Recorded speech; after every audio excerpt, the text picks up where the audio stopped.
Welcome to the Intimacy Lab. I'm Renee, an intimacy guide, surrogate partner, and professional cuddler. We're here to talk about intimacy in a much broader view than what you probably think. Most people think about intimacy as sex. We're going to break that apart here. Welcome to the lab.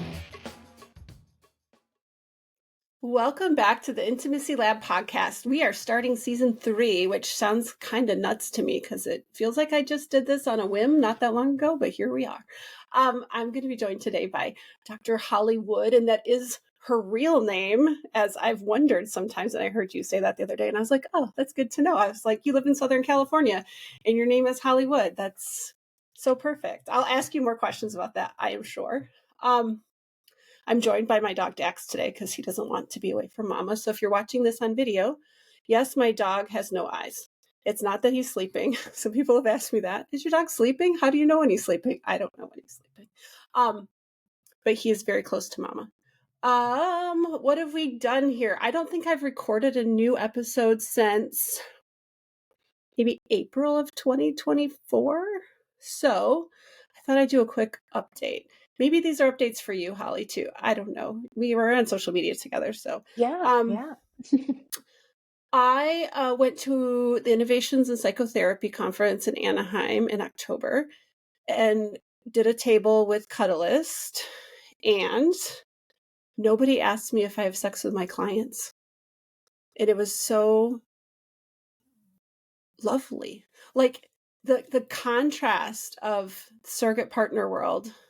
And even in the cuddle world, people think cuddle is like code for like sex work, and it's not. It can be, I suppose, but to sit in a conference with therapists who know nothing about surrogate partner therapy because they're not sex therapists, and even, let's be real, a lot of sex therapists don't know anything about surrogate partner therapy either. I didn't spend any time explaining what I don't do, and I was like, this is kind of cool, and also, gosh, it leaves me wondering if I have big decisions to make, right? I left there going, do I need to divorce surrogate partner therapy? Is this becoming a liability since I'm not working on the erotic side of the work?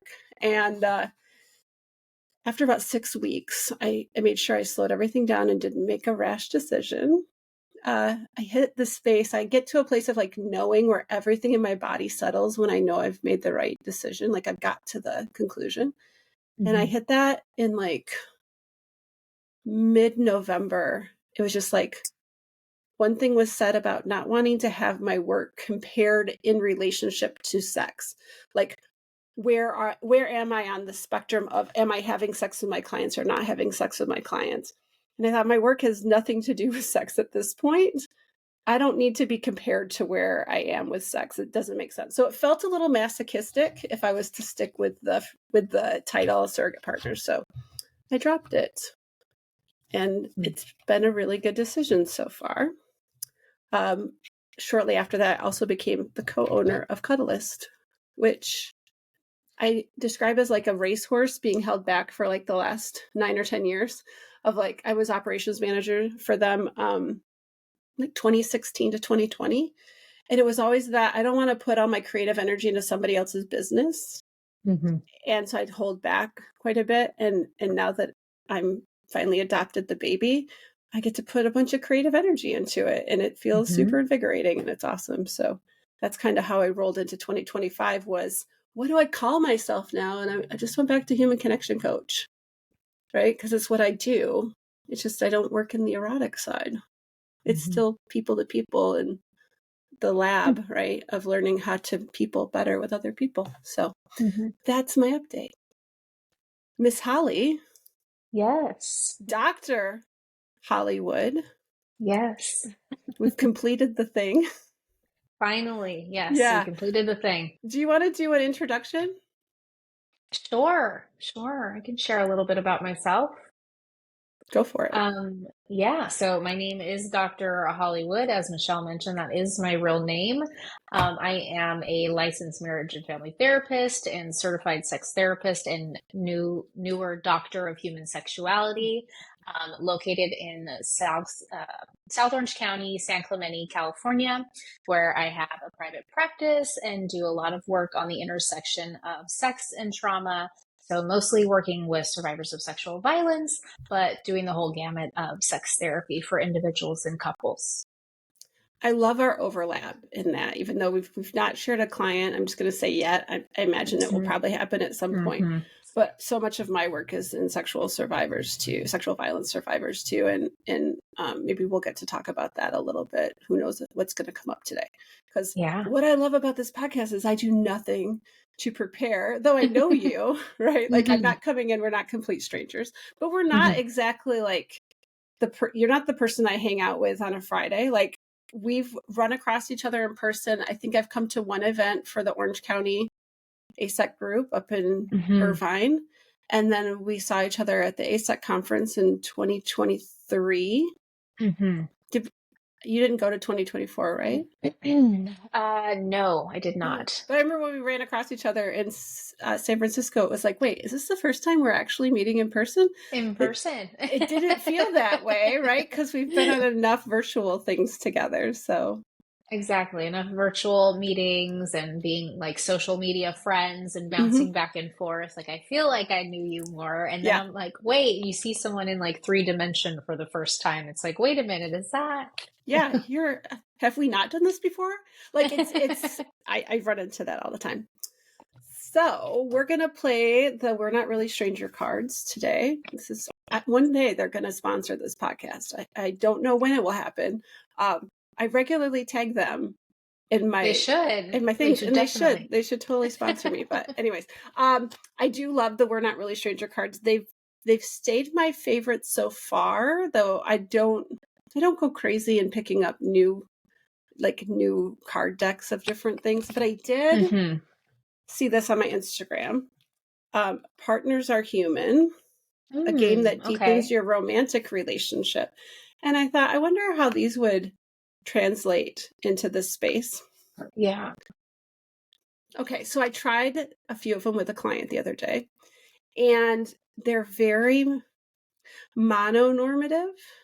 Like in the sense of like traditional monogamy, like almost like you're telling a secret. Who do you turn to besides me when you're in a tough place? Like do we not all have layers and layers of people? Like it reminded me of to talk to. Yeah, it reminded me of my first marriage, where you were supposed to have this one person that was like holder of all your secrets, and outside of that it was some form of like emotional cheating or something like that. So I'm not sold on that deck yet. Got it. So have you tried, speaking of card decks, have you tried the Skin Deep? Those are the ones that I go to. I put the app on my phone at one time, and I did a little bit, but it was before I started this podcast, and I didn't look at it from the same lens, so I'd have to go back. But those were probably the first exposure I had to these kinds of cards. And then I think the next set, Lou Hansen, who's a surrogate partner and LCSW over in DC, she turned me on to these, but she also bought, before I did, the Esther Perel deck, the Where Should We Begin, or Where Shall We Begin, or whatever it's called. Again, I like these. I've stuck with these. So Esther's deck is fine. No shade on Esther's deck. But I stick with what I like. So our first card is the perception level, and we'll both answer the card for each other, and then we'll go on to the next one.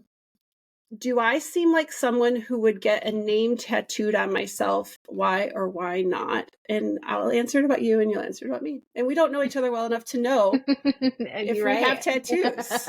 Well, we might know if we have a tattoo, but we might not know all of our tattoos. Right. So I can go. I get the impression that you might, because it seems like I feel like getting the tattoo of somebody's name is just like a very like deep loving thing that you can do, and you seem to love very deeply. However, I think you love so widely and so broadly that if you did, you would just be covered in like so many lovely, wonderful people that you have connected with. Now I'm like, oh my goodness. Like my thought was like, hell no, I'm not getting someone's name. Other than like my mom, like I eventually will probably have like I have a desire. My dog is sneezing if my mic is picking that up. I have a desire to get a tattoo of my mom signing "Love Mom" from like a gift. And I haven't done it yet. Not because I just don't have the follow through to like make the appointment. Like somebody else, I literally have one tattoo, and it's because my Michigan wife made the appointment for both of us to go in at the same time and get the matching tattoo. Otherwise, who knows? It probably would have never happened. So that is a no. I do not have a name tattooed on myself, but, and I would have said absolutely not. Like I'm of that. You don't put boys names on your body, like that kind of thing. But you give me a really lovely idea, though, is to have almost like a sign-in sheet somewhere for like the closest people in your, like, just, I don't know, like a memory wall or something. It's an interesting idea because I don't know if I can put it on camera here. It's weird to get, it's a backwards thing. It's a dictic, which is a little antelope. Yes. Now I see it. Yes. Yeah, it's very strange to try to show it. It's put on my arm for me to look at it. And my Michigan wife, who's like one of my best friends, which is why I call her that, we have the same tattoo because she has stage 4 breast cancer, and she asked me if we could do some kind of matching tattoo. Her initial thing was like lobsters because they mate for life. And then my husband yelled from the background, "Friends lied to you. That's not true." It was a Friends episode situation thing. And so we went to a list, and we ended up with a dictic because I'm a 13-year-old boy at heart, and it makes me laugh that I can say I have a dictic on my arm. It is cute. Love that. Somebody said it is the most wholesome tattoo, right? So I could see having something like that, but like an arm of like people's names, but only because you suggested it. Like I never would have thought about it, and because I'm really terrible at following through on tattoos, it's probably never going to happen. Right. Makes Maybe sense. Sharpie, like temporary tattoos. That will probably be the closest I come. Or like when you're like in school and you get a T-shirt, everyone like signs your T-shirt on the last day, like something like that. Yeah. Now for you, I'm thinking about different, and this is, again, it's all about perception. And so I'm going to do like all these like weird tropes. So like, I know that you ride a motorcycle or you've had pictures of motorcycles. So I'm going to do a total stereotypical thing. I'm going to jump in real quick because my partner will not let me live this down if I don't. We don't ride a motorcycle. We ride a Harley. Of course. There's a difference. Very different. Thank you for correcting. I don't want to get anybody on me for this, whether it be your husband or somebody listening. But so I'm going to do the total like stereotypical. Well, because you are a motorcycle girl, I'm going to say that you totally are covered in tattoos and we just can't see it because you're a blazer, and that you definitely have your husband's name tattooed on you. Yeah, that's like really biker, right? Like to have your husband's why name not? Either tattooed your on mom or your partner, right? Yeah. Good. So, I do have names tattooed on me, but not my husband and not any other partners in my life. Because similarly, I'm a no-go on a partner's name. That's like a kiss of death. Like, no for me, no thank you. But I do have my brother, my sister, and my great-grandparents tattooed in like a memorial because they had all passed away. So I do have those family members tattooed. And actually, my husband, right before we got married, showed up with the Hollywood sign all across his forearm. So he has mine. But he can play that off if anything was to go. He could. He was like, "Oh, I just like I'm a big fan. No one's buying that." I always thought we have joked, the advisory panel for Cuddleists. We've been a group of people that have been together for a long, long time. And we've talked about coming up with a matching tattoo that's Cuddleist related, but not like branding ourselves in like the logo, but something like the oxytocin molecule or something that's kind of related to our work that we could all do something together. I don't know, in some kind of weird commitment ceremony kind of thing. Yeah. The first thing that came to my mind was like the avocado, because that's something that you use a lot, or avocado, right? Yep. I'm ready to go buy like little nail art stickers on Amazon and start taking them in for my pedicure. Like I've lost it with the avocado thing. It's for a longest time people would buy me, like clients would buy me gifts and stuff, and they would buy me like vulva related items, which I love. But it's interesting, it's now shifted to avocado, which is more, I guess, I don't have to devulva my space as much for like my work is not in the sex world anymore, so I don't keep that stuff in my office like I used to. But I used to have to devulva my office before my in-laws would come because they would stay in it as our guest room. And my mother-in-law does not want to look at a bunch of vulvas. And then I got into soft cock week, and then I started getting gifts of penises. And again, I'm happy with avocados. Yeah. Like they're just I'm good on the penises. Yeah.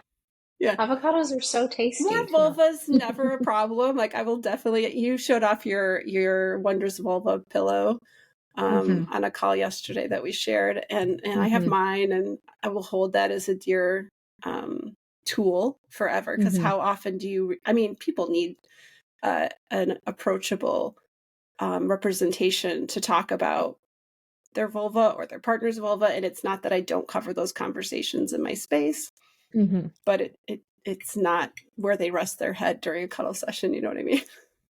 Sure. Yeah. Yeah. Do you use yours a lot in your work? I'm assuming it probably comes out quite often. Not much. Like, not as much as I'd like to. I think she needs to come out more often. It's nice to kind of show a little bit of like anatomy. Gotta expose her. She doesn't come out as often. And the other thing you can't see is I have like a huge painting on my wall of a vulva that my husband painted for me, actually. And it looks kind of like the Virgen de Guadalupe, like that's beautiful. And sometimes I'll like tour and show people my office, and this is also a guest room, so people sleep in this space. Yeah, I mean that's I guess with working virtually, pulling out a puppet isn't quite as helpful as if they were sitting across from you in a in-person session. So the pluses and minuses. Yeah, I want to kind of in that same sense, instead of a vulva though, I want to do like it's a little different, kind of an ode to Emily Nagoski as like the Virgin Mary of like have it be just worship her a little bit. But yeah, I like it. Okay, are you ready for? Have we done? Yeah, we answered both of them. Okay, so level 2 is the connection level. Okay. What's been your happiest memory this past year? So we'll say 2024. Or up till today. It doesn't matter, but I have to think about it. Yeah.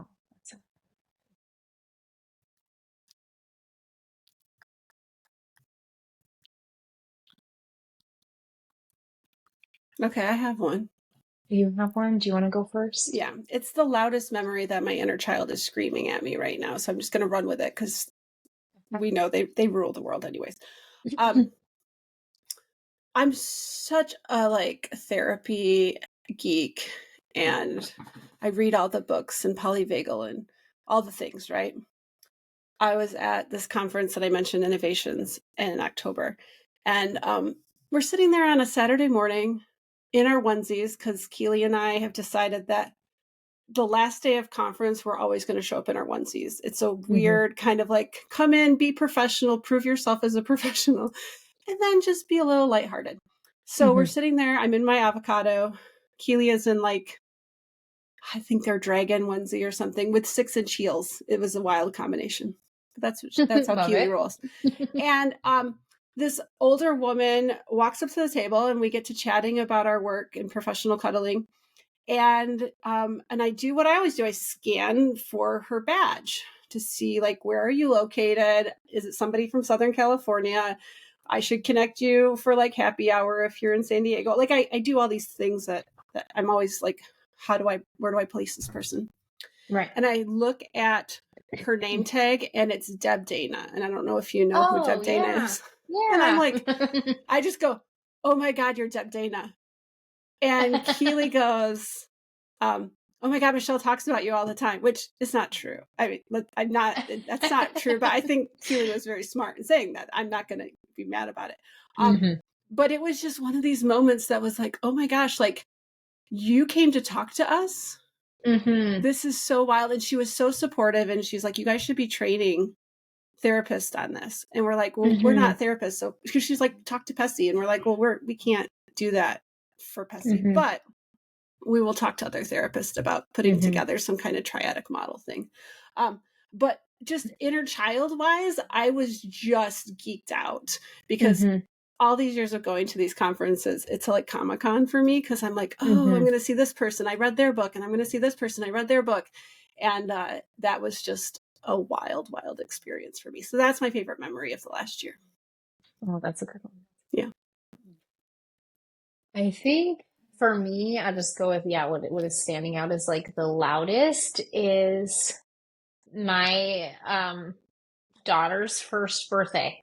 So we have lots of exciting things, and that trumps getting my PhD last year. It Well, you were stands out more, cooking. which is You were cooking them both at the same time, to be fair. two babies exactly.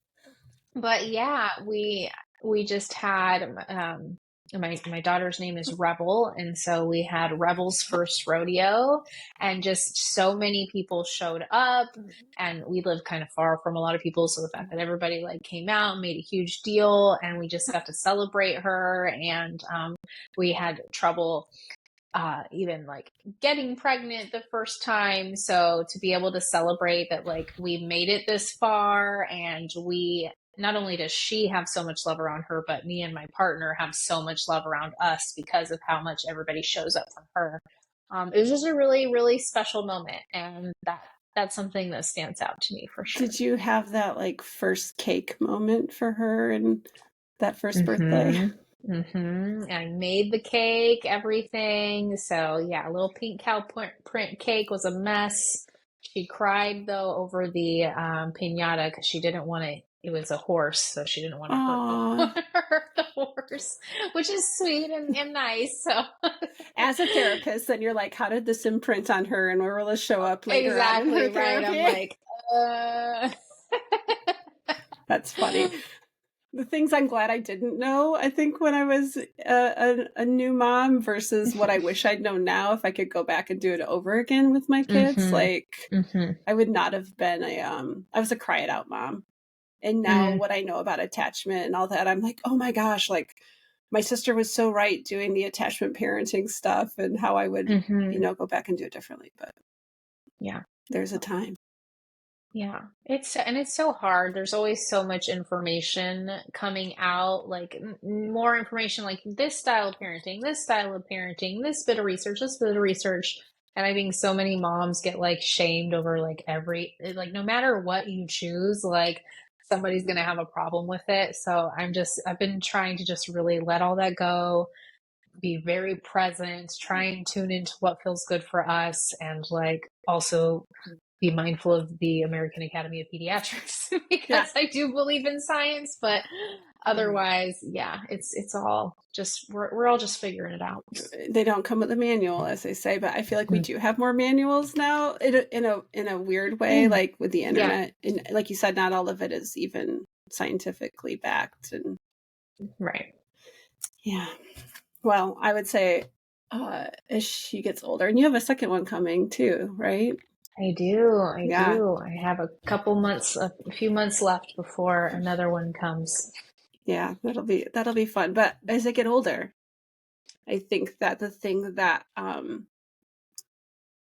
wish I'd done more of then, I did a little bit of it. I wasn't completely absent of it, but apologizing to my kids, I think, has made a huge difference in what our relationship looks like compared to like my parents, who I don't remember getting apologies from. Yeah. That's my interesting look back. I think that's so important. Like even like thinking about my own experience growing up and like my relationship with my parents, I think generationally it has been difficult for like older generations and parents to like admit when they did something wrong, almost because not like they're denying it, but like they can't even face it themselves because of like the pressures for them to be parents. They can't face that they did something that could have possibly caused damage to their child. And so I think there's like an avoidance of taking responsibility or apologizing. And so I imagine that is so healing for the relationship that you have with your children. Yeah. Well, it wasn't modeled by their parents either, you know, and so somebody has to break the curse. Exactly. Yeah. All right. The reflection section. Mm-hmm. What do you think my defining characteristic is? What do I think yours is? And then I got to think about yours. I picked this and I'm like, what am I going to say? And you knew ahead of time. I know. You had an edge. I did. I just like picked them out before. I usually do it right on camera. Like, but then I end up going, no, we did that one last time, and I'm like, I don't want to do that. So, I think I have one for you based on my impression of you and how little or much that we know each other. But there's this like word that stands out when I think about you, and it's connector. Like you are a connector. I'm also curious what your zodiac sign is. oh, I'm a How that Scorpio. aligns. I'm a Scorpio. Oh, I don't know if that means anything. I don't follow much of that. I don't think they're particularly connector. I'm a Scorpio also. Oh, okay. The only thing I relate to around Scorpio is like I really have to catch myself from just like burning shit down. Like I will just like set the place on fire on my way out, and that's like not my most proud characteristic at times. I can understand that. I can relate to that. It's like that's a Scorpio trait. But yeah, you're just like, to me, you are a connector. Like you are somebody who, like, even when you mentioned, you know, the first thing you do when you're out at these events is like scan for someone's badge. Where do I place you? How do I connect you with somebody? The events that you continue to put on, the meetings you hold. It seems like you always know somebody or have a resource for something. Which is something I really appreciate about you. And I love that about you. So that's what stands out to me, is like you are a connector and a relationship builder. Thank you. I appreciate that. Yeah. I do take a lot of like, I don't know, maybe it might be just a coping mechanism of like, how do I make sure that I'm important, or how do I make sure that I'm remembered, or, you know, that same kind of like my core fear is being invisible. Like I've done a lot of like, have you played around with existential kink at all? No. Oh, it's a pretty good book. Although I've had a lot of people go, I'm surprised that you liked it, Michelle, because it's a little woo-woo for you. And I'm like, yes. The premise of it is that you take like these core fears and you eroticize them. And so they actually had like a guided meditation that was like a masturbation meditation. And I had an amazing orgasm off of my fear of being invisible, because I turned it into like, what if I was invisible? What would I do with that power? Right. And I could be very voyeuristic. And it was a very interesting experience. I've never gone back and tried it twice. But I think it's a very interesting read.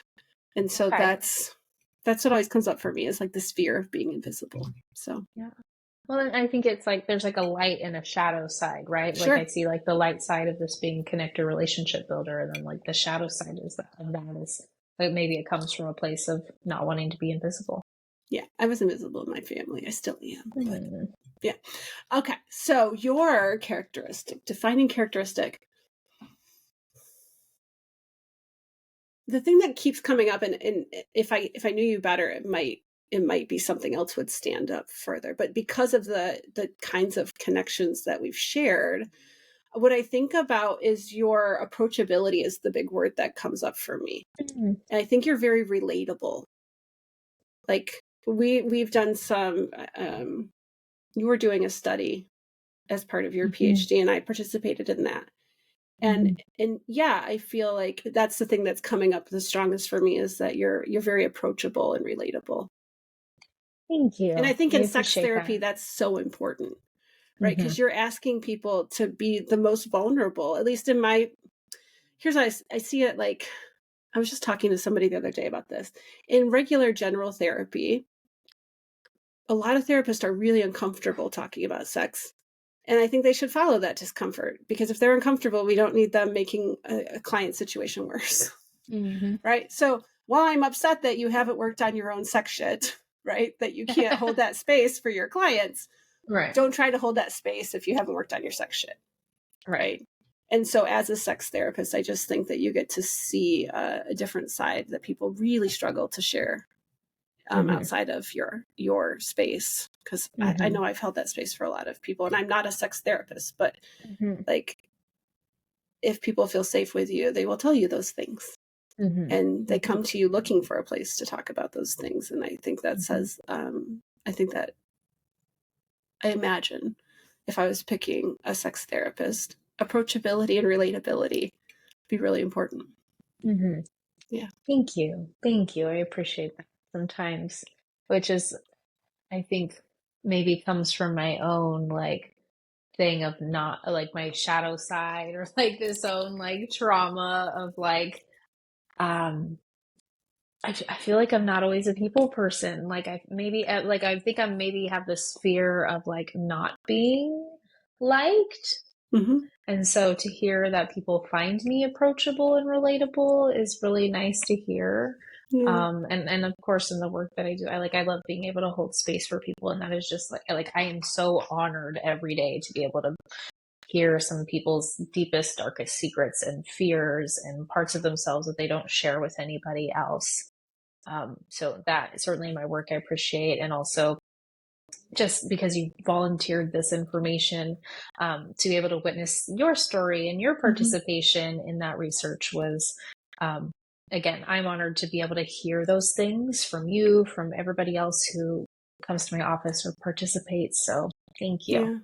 Yeah. And same thing in working with that group of people in my work, and you work with that same demographic.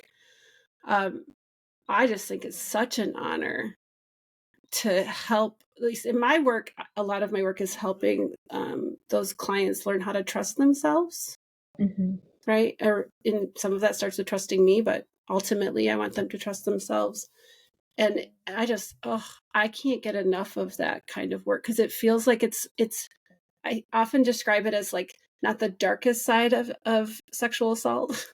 Like I'm on the recovery side of sexual assault. And it's like, yes, you've had this horrific thing happen.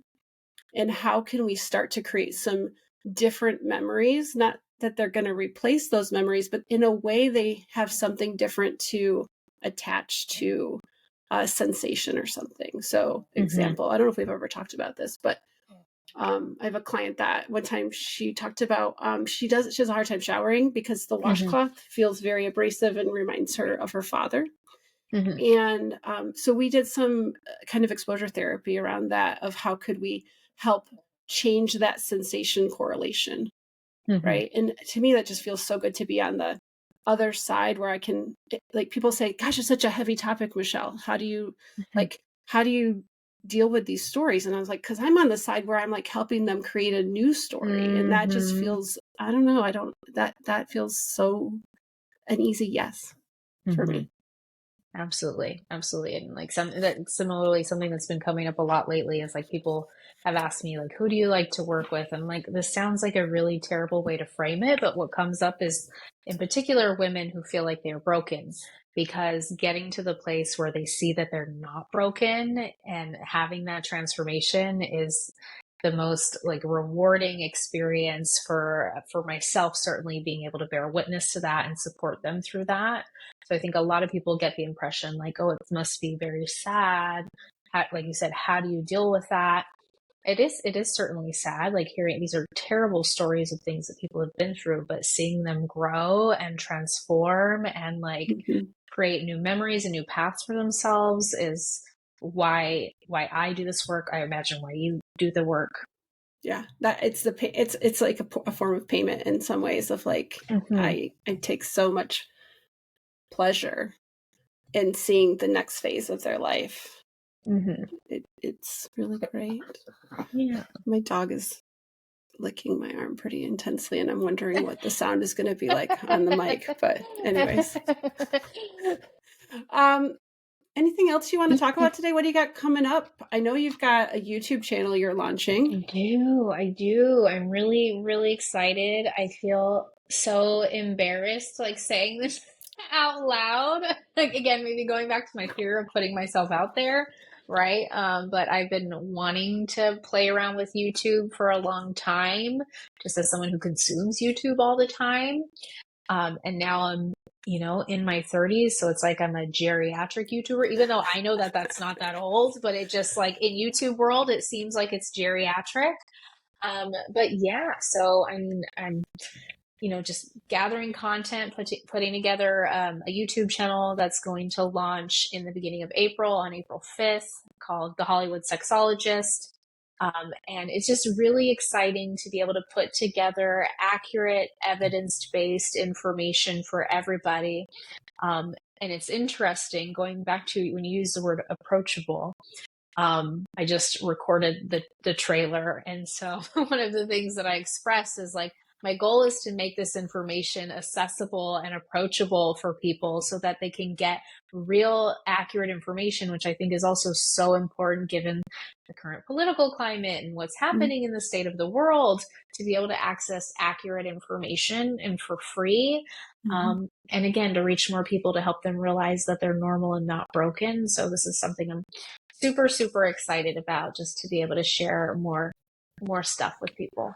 Is it going to be like interview or just like you talking, like you sharing a topic, like any ideas of what the content is going to look like? Yeah. So as of right now, it's mostly just me talking head videos about different things like types of desire, how to like increase desire, things around erection functionality, things around health benefits of sex, how mental health impacts our experience of sexual pleasure. But I think, like to incorporate some interview style things, maybe have you on there one time. I was thinking having Aubrey Lancaster out there to talk about some asexuality stuff, bring in people, because I might have a lot of information, but also there's so many, I'm connected to so many wonderful brains who have like so much more information to share. So if I could get other folks who might want to talk on there with me, I think that would be great too. I think having more and more stories that are outliers, like I think it's really easy to like what is normal. If it's happening to you, it's probably normal, right? Like there's such a variety. And I think about when you talk about Aubrey, and Aubrey and I have talked about, wouldn't it be great to put a panel together of people that are identified as asexual to share our own experiences and how they differ? Because I think we get very locked in of what asexual means. And like, I didn't figure out I was asexual until a year and a half ago. And I'm turning 50. So like so many things I've figured out about myself in my 40s. It's been pretty wild. But it's so frustrating to hear people go, but you have sex, so you must not be asexual. And I'm like, and that's not just from like laymen. This is like from the therapy community and our colleagues and things like that. And I'm like, like it's about sexual attraction. Right. And then we talk about I'm highly responsive desire, and all these things kind of piggyback on each other. I would love a topic. I'm just going to throw this out here as a special personal request. I would love a topic on how GLP-1s are affecting people's sexual desire. Oh, yes. Because I've heard multiples. I asked my doctor. I'm doing all my perimenopause care through a telehealth company called MIDI. And I was talking to my doctor the other day about this. And she says some people have an increased desire on a GLP-1. And I've always just assumed that because it's killing my pleasure center around food, that it's killing a lot of my pleasure centers. And so I'm really curious in the sex therapy world, what's showing up in offices and stuff like that. Because I'm living it right now and I don't know how to counter it and I won't give it up. So it's more like how to work with it than just abandon ship. Sure. No, and I'd be interested in like the relational impact, because I think, like, as well as I do, that there's so much of desire also is dependent on relational aspects. And I've seen more recent research about how GLPs are affecting people's relationships, right? Like They're, if you're experiencing negative side effects that you have, you're uncomfortable, you might be irritable, that's impacting your relationship, or even just the way that we think about food, right? Food has been something that brings people together. We Mm-hmm. break bread together. And so that's having an impact on how people are relating. Weight loss in general. I went through bariatric surgery almost 3 years ago. And they warn you right off the bat with bariatric surgery that there's a high divorce rate. Right. And so there's a lot of layers that happen. And it's been really interesting to have this like smorgasbord of like multiple things colliding at the same time between like realizing the asexuality. And I was in a conversation with a friend yesterday. He goes, but how do you think knowing this has changed something for you? Because it's not like you're different. It's just that you know different things. And I described it as like, I now I can tell you when I look at somebody, I pay attention now of what do I want with them, rather than just seeing a draw to somebody as meaning sexual attraction. When I really break it down, my draw to somebody is, I want to be close to you. I want to know you really well. I want to have physical contact with you, but I never am like, oh, what would it be like to have sex with you? Like that one doesn't cross my mind. I didn't have that pieced apart before. Right. So it's just, I didn't know what I was working with before, because I was just kind of like, this must equal this. And that's what that is. So throw that together with the GLP-1, the perimenopause, like I upped my testosterone. That didn't up my libido. Like it was just, it's this lovely, in the worst, not lovely way. It is a very frustrating combination of things. And I think there needs to be more conversation around the GLP-1 components for sure. Because I hear a lot of talk about the perimenopause component, but throw the GLP-1 on top, and it's interesting. Yeah, good idea. Yeah. Definitely, I will start researching. Yeah, we're doing a fun experiment in my household right now. My husband suggested the other day, because I was saying to him, I'm really struggling with getting to like, I think maybe what I want right now in sex is a lot of receiving. Like I maybe want to parse my sex out to be less about reciprocal pleasure and more about one directional, whether it be only receiving or only giving. And he just goes, I have an idea. Do you want to do an experiment? And I was like, I love experiments. And he goes, this is like towards the end of January. He goes, how about for the rest of this month and all of February, everything has to be for your pleasure. That means you have to ask for it. Or if I ask for something, it's for you. Like, I would like to do this thing, but it's only for you. So only say yes if you want to receive this thing. But I want to encourage you to ask for what you want, which is what I teach. It's not like it should be that hard. But I do find that we're a very independent couple. We do our own thing unless it's date day for the most part. Like, I don't ask him I don't say like, oh, I have a coffee date with so-and-so. Is that work okay for our schedule? Like, we are very separated. And I said to him, okay, but does that mean even things outside of sex? And he's like, I think so. Because I like in Wheel of Consent work, we do a lot of talk about, but what do you want right now? Rather than like, what should you want? Or what did you think you'd want? It's like, but right in this moment, what do you want? And so I said, what if I want to ask you to watch a movie with me? Can I ask you that? Which I avoid doing. And he's like, yeah, you can ask me that. I said, food? He's like, anything. And so I had watched like a TikTok about some pizza place. And I was like, oh, now I want pizza. And he goes, you could ask for it. And I was like, ooh, could we get pizza? And he's like, I'll even go pick it up. And I was like, great. And so I find myself asking these things, but what I find myself not asking is for the sex. Right. And so I'm only a few weeks into it. But what I've noticed is that I notice myself that I should ask for sex. And because I'm being very diligent about just being about what I want, I'm not doing it just because it's a should. And it's a month. We're going to see how it goes. So I did ask for sex once. Okay. So it took about 2 weeks or so. that I Okay. was like, okay, I think I'm ready to say yes to something and ask for it. And so I did. But it's a really fascinating experiment. I'm curious to see what the end of the month look back looks like. Mm-hmm. Yeah. Yeah. I But love a not good a lot of experiment. people would be up for an experiment like that. I really appreciate my husband for suggesting it because I don't think I would have asked for it. Mm-hmm. Mm-hmm. It Yeah. sounds like you have a good partnership there in which you can do that. Like you said, like wheel of consent, like the giving and the receiving back and forth like that, even just having that conversation and expanding it beyond the bedroom. Yeah. I didn't realize how much shitting was happening, you know? Yeah. Mm-hmm. Not that I won't go back. I think after the month, my guess is that I'll go back to like, I think that responsive desire component is that I know that I have to get to arousal before the desire shows up. Mm-hmm. And so I have to do some of that, not should, but I want to, even though I don't want to. Right. Right. Like so and I talk a lot about this with in my own this is similar to my own experience and like with the folks that I work with, right? Like this idea of like the willingness model, like what is Mm-hmm. the willingness that I have to preheat the oven, so to speak, to get myself there? Like, do I want to? Like, not really, but I know once the oven's preheated, I am gonna want to throw something in there, right? But so it's Right. like, how willing am I to turn it on at this moment? The want to want. Mm-hmm.